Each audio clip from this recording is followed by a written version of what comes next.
Question 8 might seem a little bit off-putting as it's asking something slightly different than perhaps some of the questions you've practiced, but it's just two particles colliding, so let's do what we usually do. So we've got two particles going along.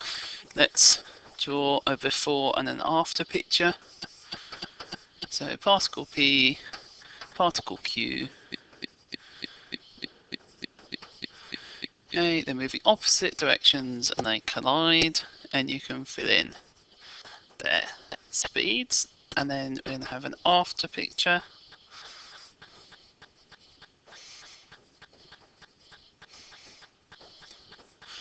Okay, so afterwards I'm going to have the velocity of P, and I'm going to have the velocity of Q. Now it doesn't actually matter if you, when you work through this question, if you set up your P as going the other way or going the same way as me, but what is important is that the velocity of Q must be the opposite direction and be reversed, because it says in the question the direction of motion of Q is reversed by the collision. Right, we're trying to find the range of possible values for the coefficient of restitution. So we've got our two particles colliding. We just do the usual two things and then see what happens. So conservation of momentum. So before, I'm going to say going left to right is the positive direction. Okay, so U is positive, P has positive momentum before, Q negative. After, I've got both mine positive, and that simplifies. Okay. Then we've got our coefficient of restitution. Okay, or yeah, looking at coefficient of restitution, so E.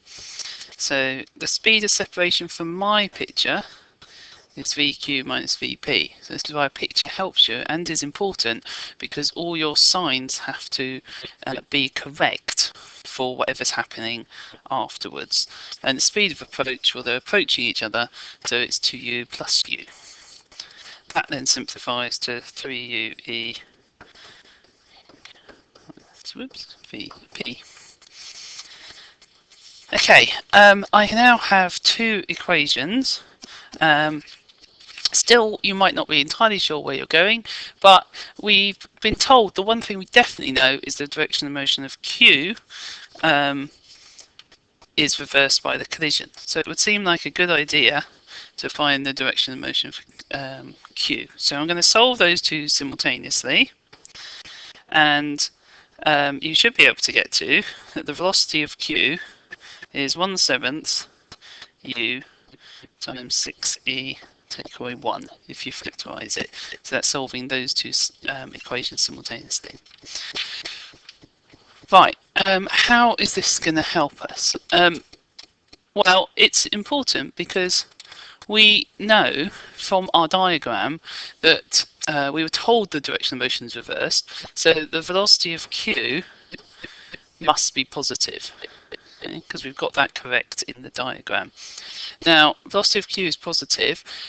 From the way I've set my diagram up, we know that U must be positive. So that means this part of our equation is positive, therefore this part must be positive. So 6E minus 1 must be greater than 0. So E must be greater than 1/6. And it was quite good, quite a few people got to that. However, you don't get full marks for that, because you also have to remember that the coefficient of restitution is a value between 0 and 1. So our complete inequality is that E has to be less than or equal to 1 as well, or more conventionally written, E is between 1/6 but less than or equal to 1.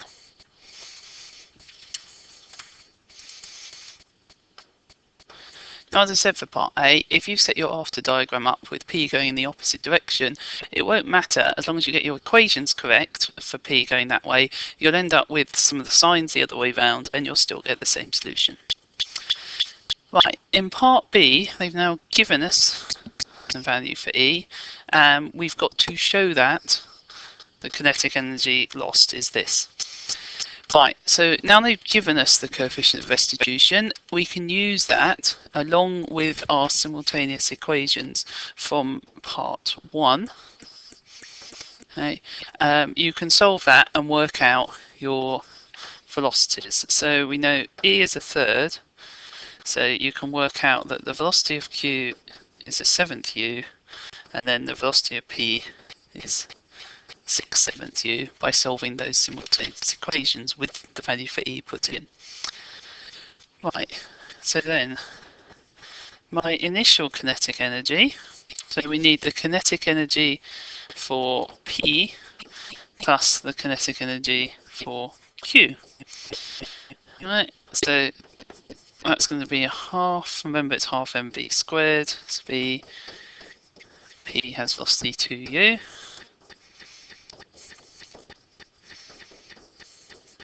Okay, just put in the values from the question and you can get that that's 13/2 mu squared. We now know our find our velocities afterwards as well, so we can do our final kinetic energy.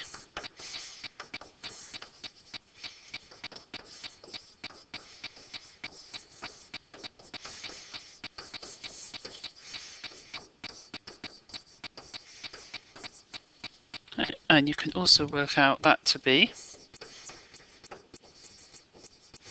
11/14 mu squared. So we want to know how much kinetic energy is lost. So that's going to be our initial kinetic energy. Take away our final kinetic energy, and that's just doing a little bit of factorising there.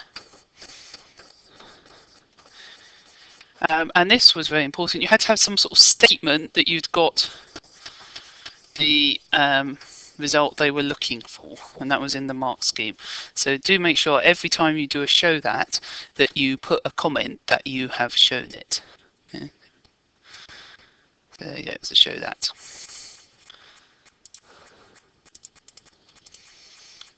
Okay, right, so without doing any further calculation, what would happen if E was greater than a third? Well, if you're really stuck, you could put it in your calculator and not write anything down, but let's just think about this logically. So the greater the value of E, the more elastic the particles are. Right, so just think about two things colliding. If they're more elastic, they go faster once they separate. So if they are faster, they're going to have more kinetic energy. So if they are more elastic, less kinetic energy will be lost.